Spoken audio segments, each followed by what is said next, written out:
तुम्हारी तरह थोड़ी है कि तुम अपनी बहन को बीच बाजार में मार रहे हो रोड पे, फिर उसके बाद से सीनियर सिटीजन ऑलमोस्ट 59 है मेरे अब्बा, तुम उनको मार रहे हो बेरहमी से। जैसा मैंने पहले भी बताया कि हम मिले थे रिद्धि और मैं, और हमने कुछ सीक्रेट्स शेयर किए थे। एक इंसान का ये फ़र्ज़ होता है कि जब कोई आपको अपने सीक्रेट्स बताए तो वो आप अपने तक ही रखो। इनका चालू था रिलेशनशिप, बट भाई was not sure about her कि मैं इससे ही करूँगा। Hello guys, welcome to Telly Masala. This is me Ampika Singh. So जैसे कि आप सभी को पता है, अदनान शेख और उनकी बहन इफ़त के बीच दो तकरार चल रही है शादी के बाद से लगातार। एक बहुत बड़ी वो कंट्रोवर्सी के रूप में अब वो साबित हो चुकी है। मतलब एक यहाँ से आ रहा है तो एक टॉपिक यहाँ से आ रहा है। सो उन्हीं चीज़ों को थोड़ा सा क्लियर करने के लिए आज मैं इफ़त और उनके हस्बैंड शादान के साथ हूँ। सो आज इनसे हम जानेंगे कुछ बातें जो बहुत जानना ज़रूरी हो गई है, बिकॉज ये जो कंट्रोवर्सी है ये रुकने का नाम ही नहीं ले रही है। सो इफ़त, सबसे पहले तो मुझे ये बताइए, कैसे हैं आप लोग? अभी तो अल्हम्दुलिल्लाह बहुत ठीक है, हम बेटर हैं और स्ट्रॉन्गर हैं, पहले से ज़्यादा स्ट्रॉन्गर हैं। इफ़त, मुझे स्टार्टिंग से ही जानना है, ऐसा क्या हुआ कि आप दोनों भाई बहन के बीच चीज़ें इतनी ख़राब हो गई कि हाथापाई पर आ गए आप लोग? देखो, पहले से ही हमारा कुछ अनबन चालू था, जहाँ पे मुझे मेरी फैमिली में घर पे जाना अलाउड नहीं था। मेरी शादी अप्रैल में हुई है। जब से मेरी शादी हुई है, वलीमा के बाद मैं कभी मेरे घर नहीं गई, और मुझे मेरे पेरेंट्स से मिलना होता था तो वो मेरे ससुराल आते थे मुझसे मिलने के लिए। वो सब पहले की बातें थी। अब मुझे रिसेंटली पता चलता है कि मेरे फादर हॉस्पिटलाइज्ड हैं, तो मैं पहुंचती हूँ हॉस्पिटल अपने फादर को देखने के लिए। वहाँ जाने के बाद पता चलता है कि मेरी मॉम भी हॉस्पिटलाइज्ड है। दोनों सीरियस कंडीशन में थे। मैं उनसे बात ही कर रही होती हूँ कि अदनान की एंट्री होती है, एंड जैसा मैंने बाकी जगह भी बताया है कि वो क्वेश्चन करता है कि यहाँ पे क्यों आई है। फादर का जवाब रहता है कि माँ बाप से मिलने आई है बेटा, क्यों, अगर उसने सुनी है तो नहीं आ सकती है। उतने में उसका ये अ, उस वो ये बोलता है कि मेरी वाइफ की जो वीडियोस वायरल कर रहा है उसकी तो मैं ऐसी ऐसी कर दूंगा। तो मेरा उस पर जवाब आता है मैंने तो नहीं किया है।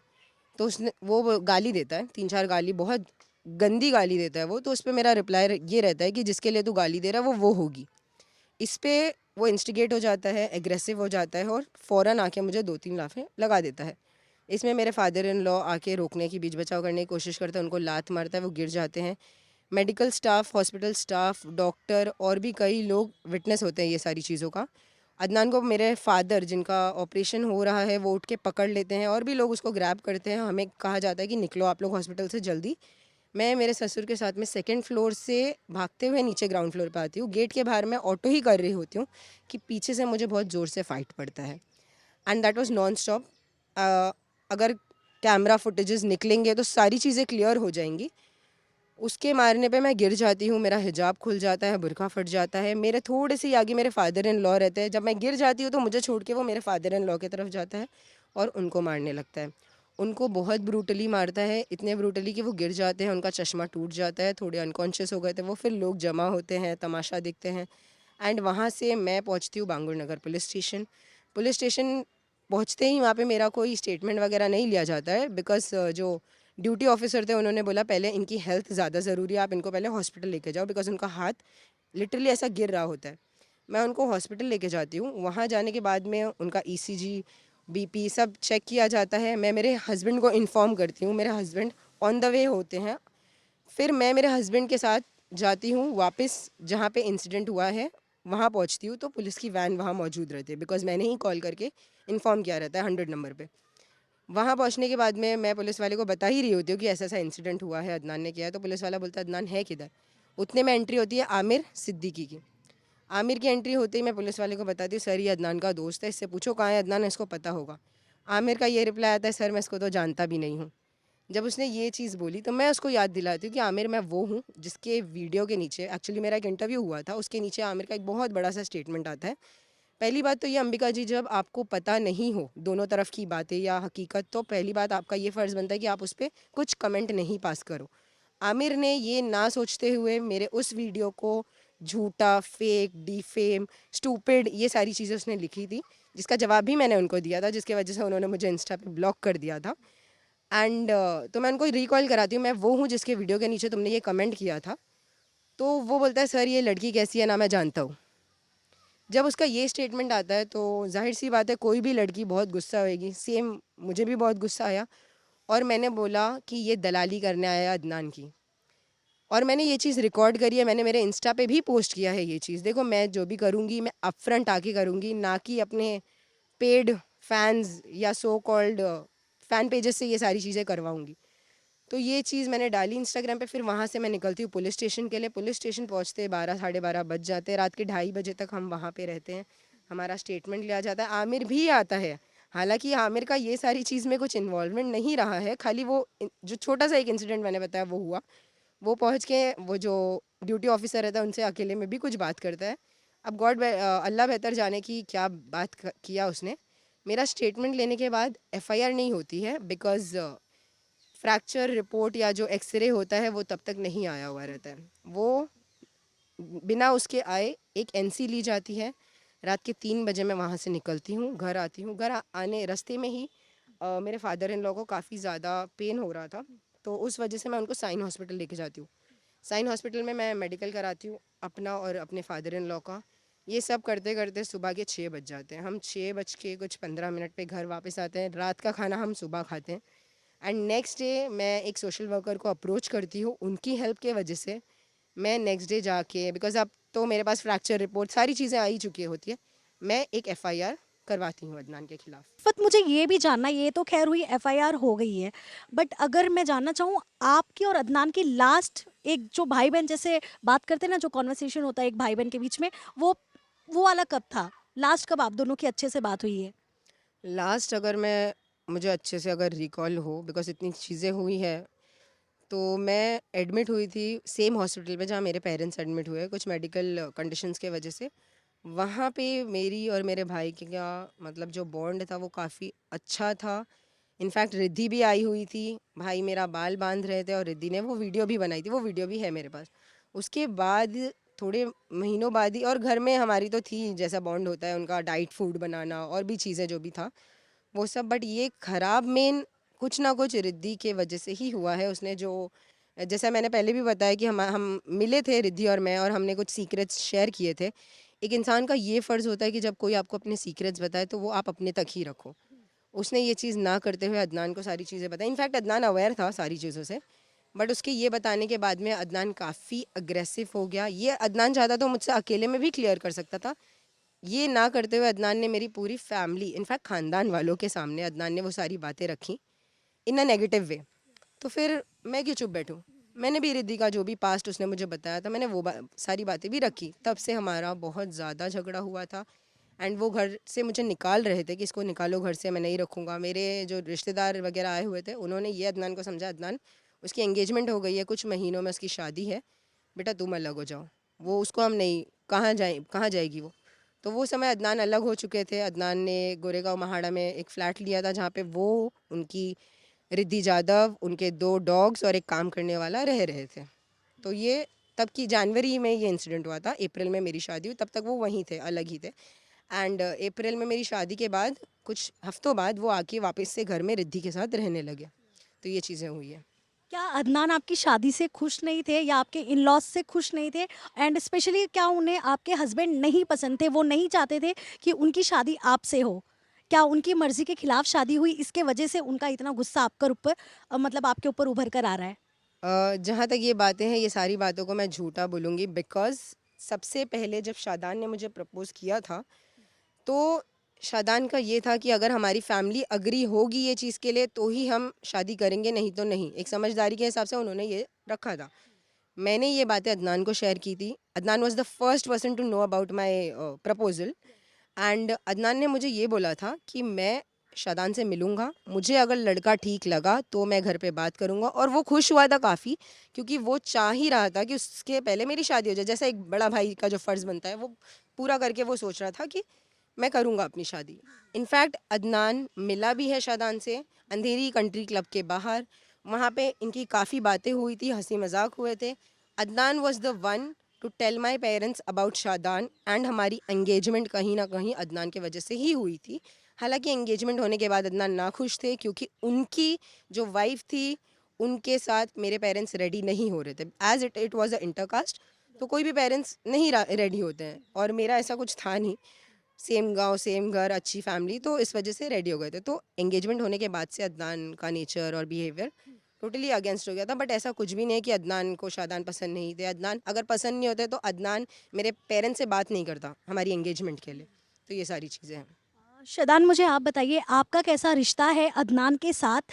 एंड बहुत सारी चीज़ें चल रही है कि आप लोगों की शादी के बाद डॉरी से रिलेटेड कुछ मतलब दहेज वहेज का कुछ सीन हो गया था आप लोगों के बीच में, कुछ आप लोगों ने डिमांड किया था जो वो लोग नहीं पूरा करना चाहते थे। तो मुझे आप ही बताइए क्या है इस बात में पूरी सच्चाई।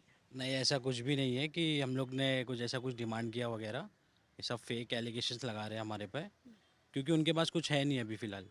अगर हम लोग डाउरी डिमांड करते तो you have the rights to cancel the wedding, सीधी सी बात है। तो और मैं तो यही स्टार्टिंग से कह रहा था कि I want a good family, कि मतलब मेरे घर वाले और तुम्हारे घर वाले भी प्रॉपर अच्छे से रिलेशन मेंटेन करके रखे। एंड उसका ऐसा था कि मतलब सब कुछ ठीक था। इवन जब मैं उससे मिला फर्स्ट टाइम अदनान से, तो मैं भी खुश हुआ कि यार अच्छा है, और पुराने टाइम से जानते भी थे हम लोग एक दूसरे को, तो ठीक है। मुझे ऐसा लगा कि चलो अब डन कर देते हैं। मैंने मेरे घर पे भी सबसे बात करके रखे थे कि इफ़त है, मैंने इफ़त के भाई से मिल के आया, एक बार आप डेट वेट फिक्स कर लो जाके। मेरे घर वाले प्रॉपर गए, डेट फिक्स किए, इंगेजमेंट हुई। देन फिर ऐसा हुआ कि उसके अंदर थोड़ा क्या किस चीज़ की वो गुस्सा आया कि इफ़त के लिए रेडी हो गए घर वाले और मेरे रिश्ते शादी के लिए नहीं हुए। तो वो शादी भाई तेरी है, तो तू इधर क्यों लेकर आ रहा है? तेरे घर वाले नहीं मान रहे तो तू ये इसमें क्यों अपनी बहन का क्यों घर खराब कर रहा है?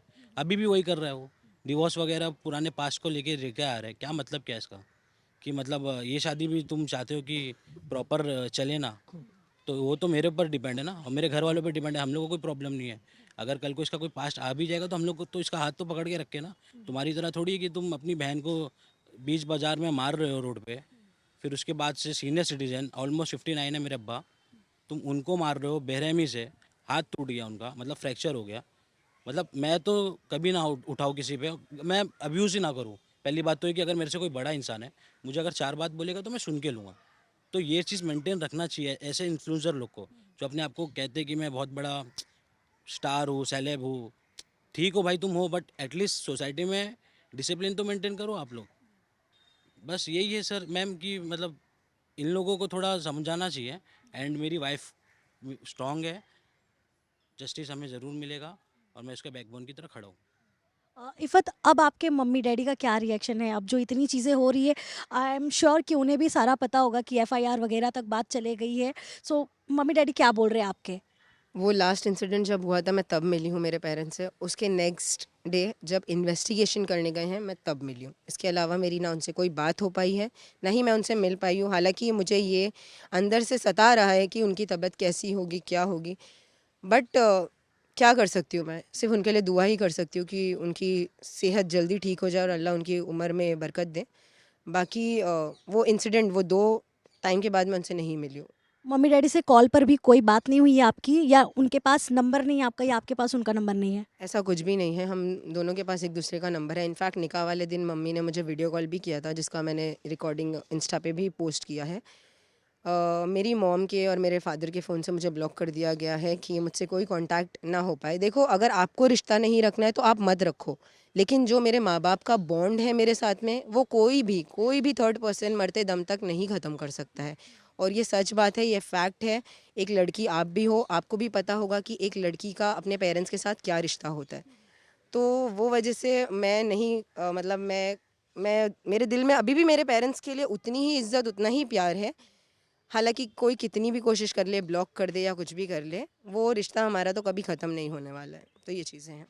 इफ़त, आप अदनान और आयशा की शादी से खुश नहीं थी। एंड आपने कई सारे स्टेटमेंट्स दिए कि आयशा पहले रिद्दी थी, उन्होंने माइक कन्वर्ट हुई हैं वो। सो क्या कहना है आपका, वो कब कन्वर्ट हुई थी? अगर आप इतनी श्योर हैं तो हमें बता सके। 1 साल पहले, 8 महीने पहले कब कन्वर्ट हुई थी वो। देखो, जहाँ तक मुझे पता है, अगर ऐसी बात होती कि मैं उनकी शादी से खुश नहीं थी, तो पहली बात मैं वो लड़की से मिलती ही नहीं। हम काफ़ी बार मिले हैं, काफ़ी बार कार्टर रोड और भी कई जगह हम घूमे हैं साथ में। ऐसा होता तो मैं सपोर्ट ही नहीं करती इनकी शादी को।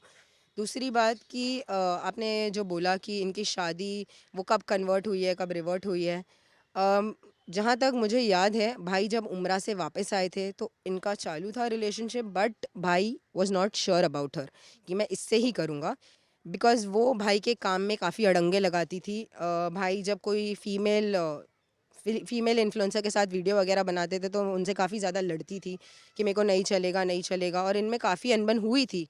हालांकि इतना सब होने के बाद भी भाई ने उसको समझाने की कोशिश की। एक्चुअली सच बोलूँ तो अदनान इतना किसी को बर्दाश्त नहीं करता जितना उसने रिद्धि को किया है बर्दाश्त।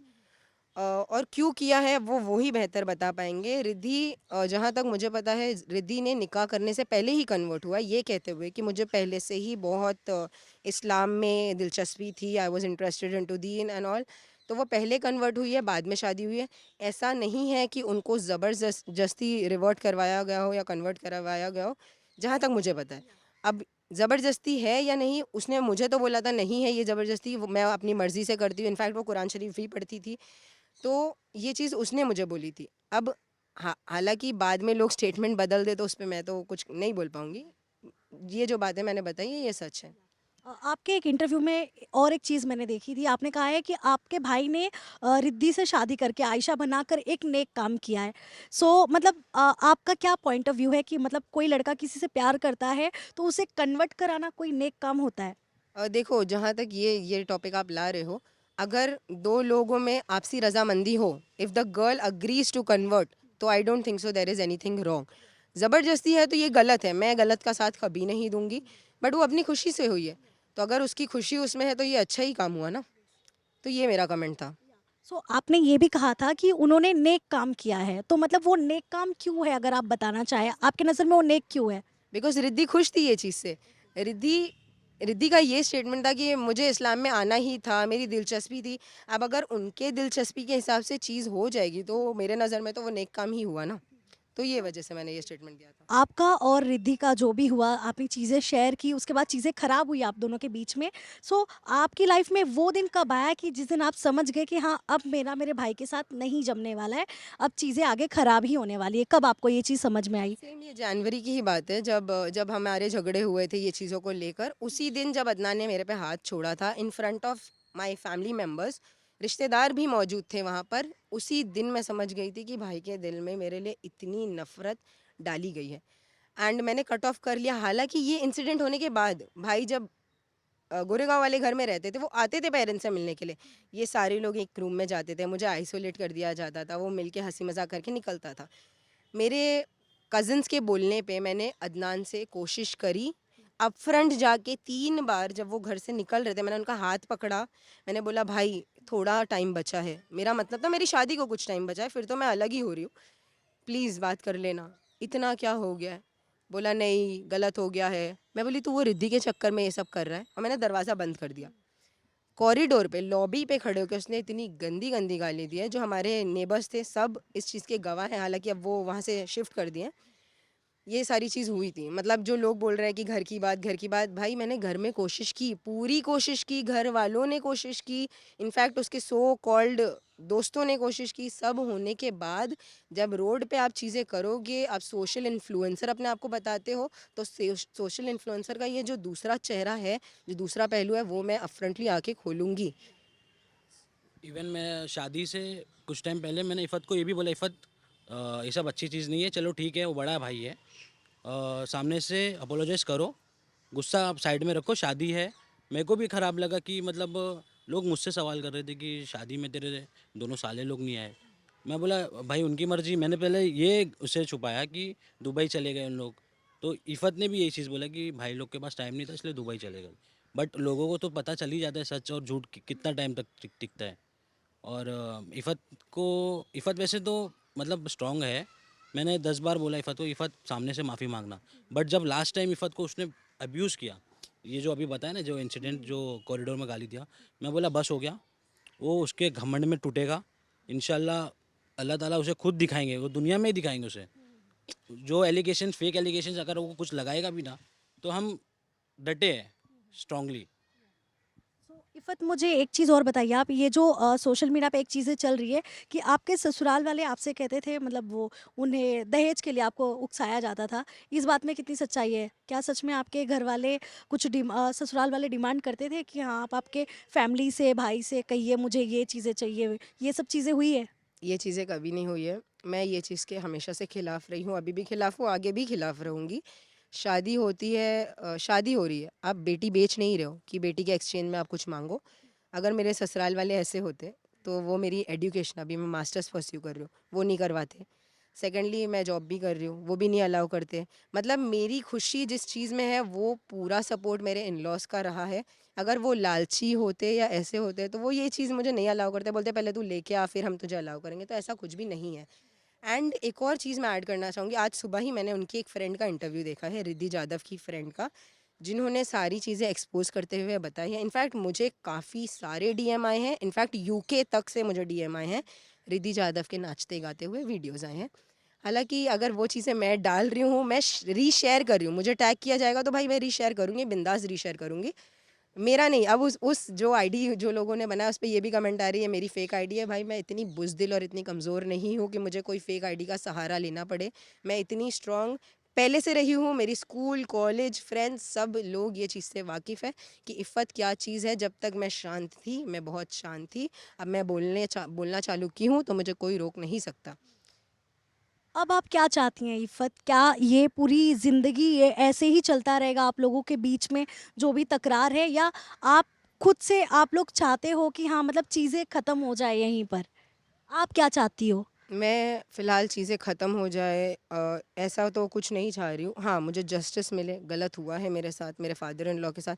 एक टाइम मुझे मारता, शायद मैं उसे माफ़ कर देती या सब्र कर लेती, बट बात आ गई है मेरे फादर इन लॉ पे। अदनान खुद तो अपने पेरेंट्स की रिस्पेक्ट करता नहीं है, तो ये चीज़ यहाँ तो नहीं चलने वाली, क्योंकि मैं मेरे पेरेंट्स हो या मेरे इन लॉज़ हो, मैं मेरे इन लॉज़ को भी वही दर्जा देती हूँ जो मैं मेरे पेरेंट्स को देती थी।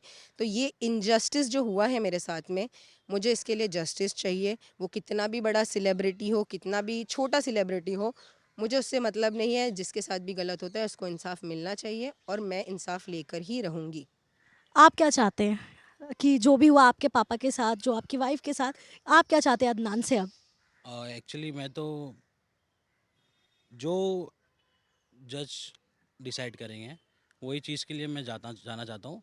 और फर्स्ट ऑफ ऑल मैम ये कि गलत तो किया उसने, औरतों पे हाथ उठाना मतलब he is a coward. And abuse किए मेरे फादर को, फ्रैक्चर हुआ है, मतलब निशान दिख रहा है साफ साफ, फ्रैक्चर हुआ है। अभी रिसेंटली का पिक्स है, मेरा अब्बा सुबह सो के उठे तो पूरा निशान बना हुआ है यहाँ पे। तो मतलब ये सब क्या झूठ है? और एक चीज़ तो अंबिका जी, एक मिनट, मैं ये भी बोलना चाहूँगी कि वो इंसान जो गलती करता है उसको कहीं ना कहीं गिल्ट होता है, but he is not at all guilty. आप उनके स्टोरीज वगैरह देख लो। अभी सुबह सुबह like I seriously feel funny कि अभी सुबह सुबह उसने एक अपनी फ़ोटो डाली है और उसने गाना लगाया खींच के नी मार ले तमाचा ही। मतलब what do you think, you are hitting a senior citizen and you are proud on that कि मैंने मारा है। भाई अगर तुम इतने ही बहादुर हो, इतने ही अपने आप को स्ट्रॉन्ग समझते हो, तो जिस दिन आपके ऊपर एनसी हुई थी आप फ़ोन क्यों स्विच ऑफ कर दिए थे? आप मारे मारे क्यों फिर रहे थे? एंड अगर आप इस पे प्राउड हो तो मैं ऐसे इंसान को बोलूँगी आप मर्द नहीं हो। जो चूड़ियाँ आपने किसी और के लिए कमेंट किया था, वो चूड़ियाँ आप ले लो, उसके साथ साथ पायल बाली सब चीज़ मैं आपको दे देती हूँ। तो ये चीज़ मैं बोलना चाहूँगी। And he is not at all guilty. Guilty इंसान तब होगा जब उसे लगेगा उसने गलत किया है, हालांकि उसको ये चीज़ फील ही नहीं हो रही कि उसने गलत किया है, बट हम उसको दिखा के रहेंगे कि भाई तूने गलत किया है और गलत का साथ कोई नहीं देगा। ही थिंक्स कि वो कॉन्स्टिट्यूशन से ऊपर है, दैट्स वाई उसे ये सब चीज़ें फ़नी लग रही है। बट इंशाल्लाह सब चीज़ को पकड़ेंगे, केसेस फाइल हुआ है, चार्जशीट बनेगी थोड़े टाइम में, वो खुद अंदर जाएगा। बट इफ़त इन सब के बीच में आपको मेंटली कितना हिट हो रही हैं आप? बिकॉज़ आप आपके पेरेंट्स से नहीं बात कर सकती, जिनके साथ आपने अपने बचपन से लेकर अब तक आपका समय बिताया हो। सो आप अंदर से कितना टूट गई हैं? अंबिका जी, अगर एक इंसान जो 4 साल डिप्रेशन में रहा है, उसके साथ वो चीज़ें वापस हुए जो जिससे वो बचते हुए काउंसलिंग करते हुए बाहर आए, तो it is very difficult. And yes, I am getting emotional because मेरी मेरी पास्ट की वो चीज़ें बाहर आ रही हैं जो मैंने अभी तक लोगों से छुपा के रखी थी। एंड इसलिए मैंने मेरे व्लॉग में दिखाया है कि जो मेरे पास्ट के हस्बैंड के साथ फ़ोटोज़ है, वो जो मेरा डिवोर्स पेपर है उस पे विटनेस अदनान ही है। अदनान ने ही वो फ़ोटोज़ वायरल किए हैं, तभी वो हो रही है। मैंने जो चीज़ की है मैंने अपफ्रंट आके बोला जी हाँ मेरा पास्ट रहा है था और मैं बोलूँगी। बट ये जो आप दिखा रहे हो, ये दिखा के अगर आप चाहोगे कि मैं मुंह बंद कर लूँ, तो ये नहीं होने वाला है। I am physically and mentally totally disturb because of all these things. आप मेरी आवाज़ से भी देख लोगे, जब आप मुझे फर्स्ट टाइम कॉल किया था तो तब मेरी क्या आवाज़ थी, आज मेरी क्या आवाज़ है। जितनी भी चीज़ें हो रही है, आई एम वेरी प्राउड कि मेरे हस्बैंड मेरे साथ हैं, मेरे साथ खड़े हुए हैं, एंड मैं इस चीज़ के लिए लड़ूंगी जब तक मुझे राइट नहीं मिलेगा। ये जितने आंसू निकल रहे हैं ना अंबिका जी, ये मुझे और स्ट्रॉन्ग बना रहे हैं। नेक्स्ट टाइम जब भी मैं पुलिस स्टेशन जा रही हूँ, एक नवी इफ़्फ़त जा रही है, एक मच मोर स्ट्रॉन्गर इफ़्फ़त जा रही है। तो ये चीज़ें हैं। मैम ये ऑलरेडी डिप्रेशन में पहले से जा चुकी थी जब मैं फर्स्ट टाइम इससे मिला था, क्योंकि ये मुझे जो बताती थी ना कि फैमिली ऐसी है वैसी है, बट मैं भी बिलीव नहीं करता था, चलो ठीक है। बट जब मैं कॉल रिकॉर्डिंग सुना, वीडियोस देखा इसके, इनके घर वालों के कि कैसे टॉर्चर करते हैं इसको मेंटली। पहले तो इसने अब्बा अम्मी के बारे में नहीं बताया था, बट उसके अब्बा भी ने भी बहुत कुछ किया है, बट वो नहीं चाह रही थी कि ऑन कैमरा आए। बट ये सब चीज़ें होती है इन लोगों का। एक हमारा जो सिस्टम है ना वही ख़राब है मैम, कि औरत है, लड़की है, 10वीं 12वीं पढ़ी, घर में बैठा दो। मतलब तुम दूसरी लड़कियों के साथ नाचो गाओ, सब कुछ करो, कमेंट पास करो, गाली दो, सब कुछ करना, मतलब एवरीथिंग करो। रिलेशन में रखो उसे, 6 साल रिलेशन में रखो, 1 साल रखो, एंड देन हमारी खुद की बहन, माँ बहन अगर आएगी कैमरे पे तो तुमको तकलीफ़ होती है। तो ऐसे इन्फ्लुएंसर की ज़रूरत ही नहीं है मैम। फर्स्ट ऑफ ऑल यही चीज़ मैं लोगों को कहना चाहता हूँ आपके चैनल से, कि ऐसे इन्फ्लुएंसर लोग को फॉलो ही मत करो। इट्स बेटर गुड कि ऐसे लोगों पे रोस्ट बनता है, और वो छोटे छोटे रोस्ट पे ऑफेंस होते हैं। उसके काफ़ी सारे वीडियोस है जो छोटी छोटी चीज़ों पे ही ऑफेंस होता है वो। तो सोचो आप खुद कि अगर बहन को क्या करता होगा अकेले कमरे में। मैं यही सब चीज़ों से कि इफ़त का हाथ पकड़ा, और मैंने बोला कि खुशी खुशी शादी करेंगे, दोनों की फैमिली से रजामंदी से करेंगे। बट वो ऐसा जो पलटा है ना, मतलब नेचर जो उसका था ना, जब मेरे से फर्स्ट टाइम मिला था, जो ऐसा सडन चेंज किया ना just because of that girl Riddhi Jadhav. तो मैंने बोला कि भाई ये किसी का नहीं है, ये ना ये अब्बा का है, ना ये छोटे भाई का भी नहीं है। ये जो छोटा वाला भाई सोच रहा है ना कि मेरे साथ में रहता है, छोटे वाले भाई को भी लात मार के निकाल दिया घर से वो।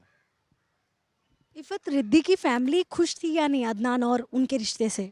देखो, जहाँ तक रिद्धि ने मुझे बताया था, उसकी फैमिली खुश नहीं थी। उसका उसके भाई भाभी, उसके बड़े भाई भाभी बिल्कुल अगेंस्ट थे ये चीज़ों के। एंड उसका छोटा भाई तो उससे काफ़ी सालों से बात भी नहीं करता। जहाँ तक उसकी मॉम की बात रह गई है, एक माँ मजबूर हो जाती है अपनी बेटी के आगे, तो वो मजबूर थी। हालांकि उनकी मॉम अवेयर थी ये सारी चीज़ों के बारे में, इनफैक्ट पूरी फैमिली थी। अगर एक लड़की रात रात भर कोई लड़के के साथ बाहर है एंड आप वीडियो कॉल करके देख रहे हो कि वो अदनान के साथ है, ये चीज़ रिद्धि ने मुझे बताई थी। तो पेरेंट्स, मतलब फैमिली उसकी अवेयर थी ये सारी चीज़ों को लेके, बट मजबूर थे। अब क्या कर सकते हैं। अगर खुश होते तो शादी में ज़रूर आते, खुश नहीं थे। वो भी अपनी इज्जत, जो बची कुची इज्जत है, वो कहीं ना कहीं छुपा के बचा के रखना चाह रहे हैं। उनको भी समाज में मुंह दिखाना है, तो इस वजह से वो भी सामने नहीं आ रहे हैं। बट सोशल मीडिया पे चीज़ें जल्दी छुपती नहीं है। उनके भाई की फ़ोटोज़ वगैरह जो आ रही हैं, वो सारी चीज़ें सर्कुलेट हो रही है। एंड मैं रिक्वेस्ट करूँगी कि उनकी फैमिली को ना लाया जाए बीच में, बिकॉज़ वो भी एक फैमिली है, वो भी मजबूर है अपनी बेटी के आगे, वो कुछ नहीं कर सकते। वो उसको छोड़ दिए हैं उसके हाल पे। आई थिंक सो कि Riddhi Jadhav does not exist for her family. That's it.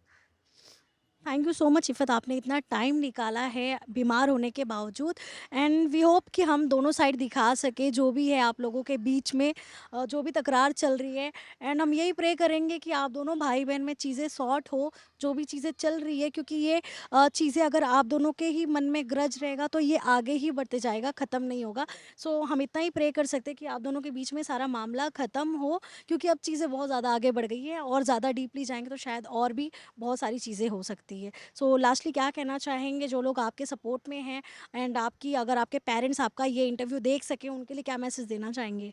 जो लोग मेरे सपोर्ट में हैं, उनका मैं बहुत बहुत शुक्रिया अदा करना चाहूँगी कि आप एक ऐसे इंसान को सपोर्ट कर रहे हो जिसने कुछ गलती की नहीं है, ना कि ब्लाइंडली एक फेम और पैसे वाले इंसान को। मेरे पेरेंट्स के लिए मैं सारे लोगों को कहना चाहूँगी कि प्लीज़ उनको दुआ में याद रखो। मॉम को, डैड को, स्पेशली दोनों को याद रखो, क्योंकि उनकी जो कंडीशन है दैट इज़ नॉट गुड। अगर मेरे पेरेंट्स ये वीडियो, या मेरे रिश्तेदार, क्योंकि मेरे किसी भी रिश्तेदार का मुझे कॉल नहीं आया है सिवाय मेरी नानी और खाला मुमानी के, तो जो रिश्तेदार ये देख रहे हैं, मैं उनको भी बोलना चाहूँगी, अदनान आपको मुबारक हो, अदनान का फ़ेम आपको मुबारक हो। एंड अम्मी अब्बा बिल्कुल टेंशन मत लो, मैं इंसाफ लेके रहूँगी। गलत हुई है, आप लोग रोए हो, आप लोगों के आंसू की कीमत मैं चुका के रहूँगी। रिद्धि और आपके मम्मी डैडी का रिलेशन कैसा है? क्या वो लोग आपस में जमती है वो लोगों की? जमती है इस पे तो मैं कभी घर गई नहीं हूँ, मैंने देखा नहीं है, बट मेरी जब भी मॉम से या मेरे फादर से तो हमेशा ही बात हुई है, क्योंकि फादर आके धारावी में ही रह रहे थे। तो फादर मेरे भाई की वाइफ से बिल्कुल भी खुश नहीं थे, बिकॉज़ एक लड़की को अपने करियर के साथ साथ एक फैमिली का जो जो जिम्मेदारी होती है वो भी आना चाहिए। मैं भी एक पढ़ने लिखने वाली लड़की हूँ, लेकिन इनफैक्ट उसके साथ साथ मैं मेरे घर भी चलाती हूँ, तो दोनों चीज़ों को बैलेंस करके चलना चाहिए। हालांकि रिद्धि को घर के कुछ काम नहीं आते थे, जिस वजह से मेरे डैड को बहुत बुरा लगता था कि मेरी मॉम, जिनकी तबीयत ठीक नहीं रहती, जिनके हाथ कांपते हैं, वो काम कर रहे हैं। हाथ बटाती थी वो, लेकिन बटाना इज़ नॉट द थिंग। या तो तुम पूरा सीख लो, अगर तुमको शादी करने का इतना ही शौक है तो तुम शादी के बाद जो जिम्मेदारी निभाई जाती है वो भी सीख के शादी करो। ये चीज़ मैं बोलना चाहूँगी। Thank you so much Iffat and all the best. आप चाहिए आपकी चीज़ें सारी अच्छे से हो एंड वी होप आपके और अदनान के बीच की सारी चीज़ें जल्दी सॉर्ट हो जाए, बिकॉज एक भाई बहन ऐसे पब्लिकली लड़े ये भी एक अच्छा मैसेज नहीं जाएगा लोगों के थ्रू, बिकॉज आपके भी वीडियोस लोग देखते हैं, अदनान को भी लोग फॉलो करते हैं, एक पब्लिक फिगर हैं वो, तो ठीक है। तो so we hope for the best and thank you so much for coming. Thank you for having me.